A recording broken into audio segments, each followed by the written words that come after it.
নমস্কার বন্ধু, আমার চ্যানেলে সকলকে জানাচ্ছি স্বাগতম। আজকের ব্লগটা আরম্ভ করছি এখান থেকে। বাজে এখন সকালের 6:45। এদিকে আমার সমস্ত কাজ কমপ্লিট হয়ে গেছে। সকালবেলা চান করে ভগবানকে সেবা দেওয়া হয়ে গেছে। তো এখন নিয়ে যাব সোনুকে টিউশনে, যেহেতু 2 সপ্তাহ পরে আজকে মানে স্যারের ক্লাস, অঙ্কর ক্লাস। তো 2 সপ্তাহ হলো মানে বলতে গেলে অনলাইনে পরীক্ষা দিচ্ছিল। তো একটুখানি ড্রায়ারে চুলটা শুকনো করে নিলাম। হয়ে গেছি আমি রেডি, সোনুকেও রেডি করে নিয়েছি। ও একদম 6:30 থেকে রেডি হয়ে বসে আছে, বলছে আধ ঘন্টা আমি কী করবো, সেই জন্য একটুখানি টিভি দেখছে। তো আমরা এখান থেকে প্রায় ওই 55 নাগাদ করে ঘর থেকে বেরোবো। আর এই যে বসে পড়েছে টিভি দেখতে, ব্যাগ ফ্যাগ গুছিয়ে নিয়ে এই যে টিভি দেখছে। ঘাড় ব্যথা হয়ে গেল। ওকে আজকে একটুখানি ছাতু শরবত করে দিলাম। তো ছাতু শরবতটাও খেয়ে নিয়েছে। সবার চা খাওয়া হয়ে গেছে, সবাইকে চা দিয়ে দিয়েছি। আর সোনুকে যখন আনতে যাবো 8:30টার দিকে, তখন একটুখানি বাজার করে নিয়ে আসবো। তো কালকে গেছিলাম মা আর আমি মুদিখানা করতে, তখন বাজে প্রায় 7:50 মতন। বাড়ি এসেছি 8:50, 1 ঘন্টাতে। তো কেন আমরা রাত্রিবেলা মুদিখানা করলাম, কালকে আমার জন্য খুবই একটা স্পেশাল দিন। আর কি স্পেশাল দিন সেটা সারপ্রাইজ থাকলো আপনাদের জন্য, জানতে পারবেন ভিডিওটা দেখলে।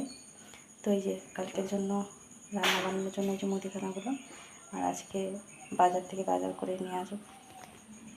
সকালে তো বাজার যেহেতু খুলবে না, যখন আনতে যাবো সোনুকে 8:30টার দিক করে চলে যাব। তো ওই দিকটা হয়ে বাজার করে নিয়ে সোনুকে নিয়ে চলে আসবো। তো কালকে কি সেটা থাকলে সারপ্রাইজ, মানে খুব একটা আমার জন্য মানে খুব একটা বড় দিন, ভগবানের দেওয়া সেরা উপহার আমার জন্য। তো এটা থাকলো গুপ্ত, কালকে বলবো। সোনুকে দিয়ে এসে তারপরে মুদিখানাগুলো ঢেলে নেবো। চলুন তাহলে এবার আস্তে আস্তে বেরোনো যাক।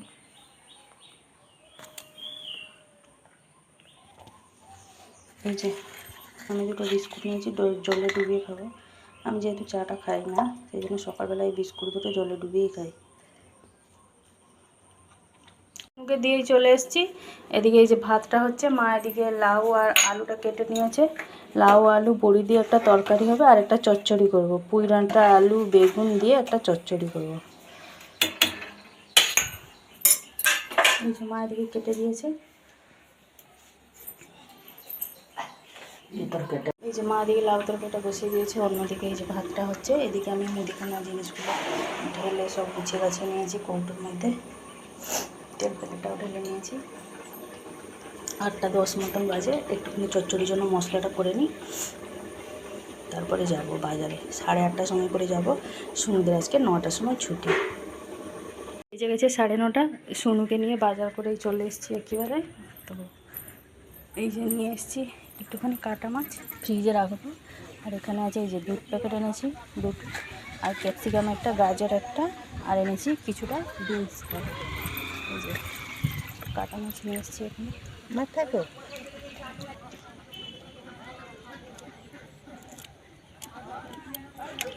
এই যে সোনুকে ভাত খাওয়াবো বলে ওকে জিজ্ঞেস করলাম, আমি কি একটা পেটি মাছ ভেজে দেবো? বলছি হ্যাঁ। এই কিন্তু এই পেটিটা কিন্তু বড়ই ছিল।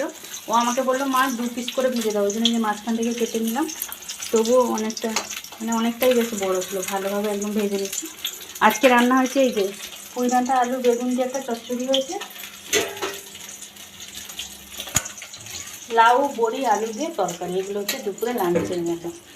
সেই জন্য সোনুর জন্য একটা মাছও ভাজলাম। উনি তো আবার খাবেন না। তো এখানে মাছ ভাজাটা আমার হয়ে গেছে, এবার নিয়ে নেবো। সোনুকে ভাতটা খাইয়ে দেবো।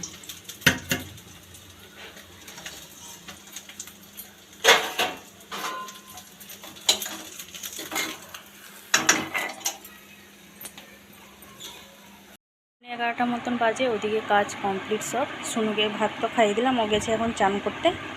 আর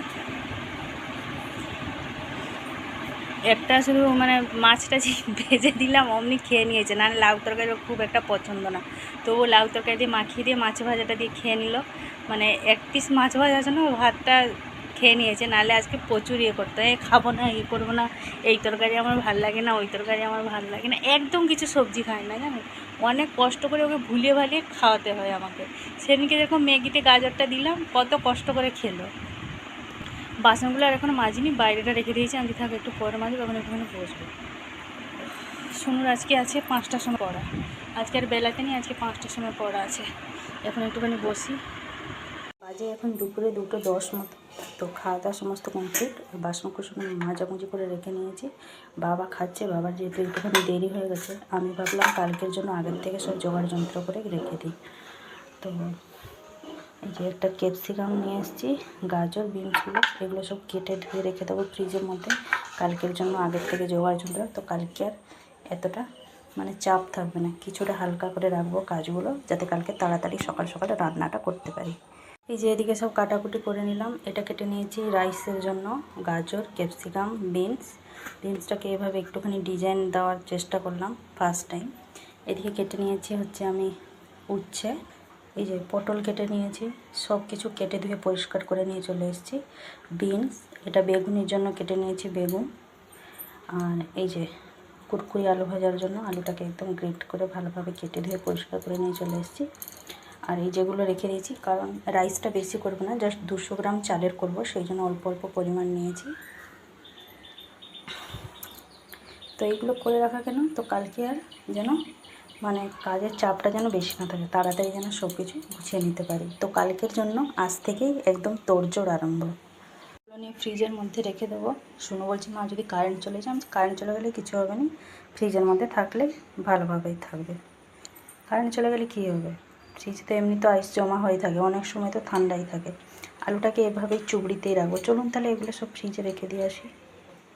একা হাতে সব কিছু করা মানে আগে থেকে গুছিয়ে রাখা ভালো, যাতে সময় অনুযায়ী মানে সব কিছু কাজ যেন রেডি হয়ে থাকে। আমি এটাই সবসময় ভাবি, সেই জন্য ভাবলাম বেকার বসে থেকে না শুয়ে একটুখানি কাজগুলো যদি এগিয়ে রাখি, তাহলে কালকে আমার উপরে আর এতটা চাপ পড়বে না। ওই জন্যই সব কিছু আগে থেকে জোগাড় যন্ত্র করে নিয়েছি। 10 মতন বাজে, সুনুকে দুটো মুড়ি খাইয়ে ওকে দিয়ে এলাম জাস্ট টিউশনে। এই যে আসার সময় নিয়ে এলাম মিষ্টির দোকান থেকে, ফ্রুটিটা পেলাম না, ফ্রুটিটা ছিল না, এই সন্ধ্যেবেলা সামনে দোকানটা খুললে নিয়ে আসবো। নিয়ে এসেছি একটা চকোবার, মিষ্টি আর মিষ্টি দই, আর এর মধ্যে আছে কুরকুরে লেস, আর একটা আছে চকলেট। এই যে এটা নিয়ে চকলেট, এগুলো সব এখন ফ্রিজে রাখবো। এবার গিয়ে আমি রুটিটা করে নেবো। ছুটি আজকে 7টা নয়, 6:45টার সময় যেতে বলেছে, 6:45টার সময় যেতে হবে। চলুন তাহলে রুটিটা করে নিই, বাকি কাজবাজগুলো শেষ করে নিই। রান্নাঘরে এবার রুটিটা করব। শোনো, এই যে শসা কেটে নিয়েছিল, মুড়ি শুধু খেয়ে গেছে, শসা খাইনি, একটুখানি খেয়ে গেছে, বাকিটা আমি এখন খেয়ে নেবো রুটি করতে করতে। বাজে এখন 6:30 মতন। এবার যাব আস্তে আস্তে হেঁটে হেঁটে, আর সাইকেলটা নেবো নি, কারণ রাস্তার অবস্থা একদম ভালো না। যাওয়ার সময় গেছিলাম কিন্তু প্রচণ্ড ভয় করে করে সুনুকে নিয়ে গেছি, পুরো কাদায় ভর্তি। তো আজকের ভিডিওটা বেশি বড় করছি না, আজকে আমার ব্লগটা এই পর্যন্তই। আবার দেখা হচ্ছে আপনাদের সাথে আগামীকাল আরেকটি নতুন ব্লগ নিয়ে। সবাই ভালো থাকবেন, সুস্থ থাকবেন। ভিডিওটি ভালো লাগলে লাইক দেবেন। নমস্কার।